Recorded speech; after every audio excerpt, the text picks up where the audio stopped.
We are halfway through the preseason, with the conclusion of the Blazers' afternoon game in Los Angeles.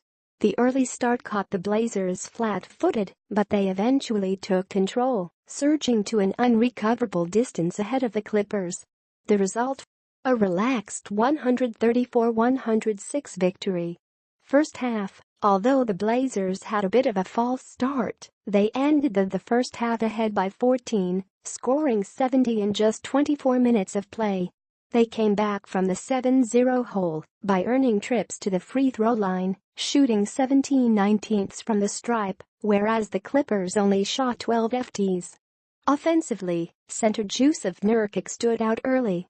While the Clippers were taking a lot of outside shots, putting them out ahead, Nurkic made shots from inside and out, drawing fouls as well. He ended the half with 13 points and 8 rebounds. Harkless also shot impeccably in the first half, 5/5 from the field. When the second unit made its first appearance, the Blazers' run stalled slightly as they gave up a few offensive rounds. But their defensive rotations eventually tightened up, and the Blazers were down by just one with about 3 minutes to go in the first quarter. By the middle of the second quarter, however, Portland was up by 8 and forced a Clippers timeout.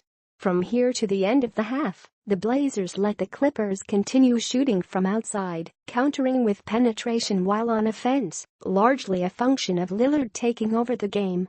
He had 22 in the half, with 9 points from the free throw line, 9/9. The Blazers, obviously, did what they needed to do in the first half. But there was still a lack of concept or theme. They were effective at several things, yet I did not sense a unifying theme to their strategy. I suppose this is a big positive. They did everything from hitting cutters down the baseline to letting Lillard pound the ball into the ground until he found a crease through which to finish. It still added up to a 70-56 lead at the half. Second half. The second half was largely uneventful. The Blazers were able to extend their lead to the point where neither team had much of a reason to play its starters. But before it got to that point, the Blazers, led by Lillard, who finished with 35 points, and McCollum, who had 20 of his own, outshot the Clippers and were active enough on defense to force them into more outside shots. Evidence of this would be Blake Griffin's performance. Typically an inside player, Griffin instead decided to live beyond the arc in this game. And although he hit 3 three-pointers, the Blazers were better served having Blake and others settle for jump shots, getting the rebound, and going back the other way.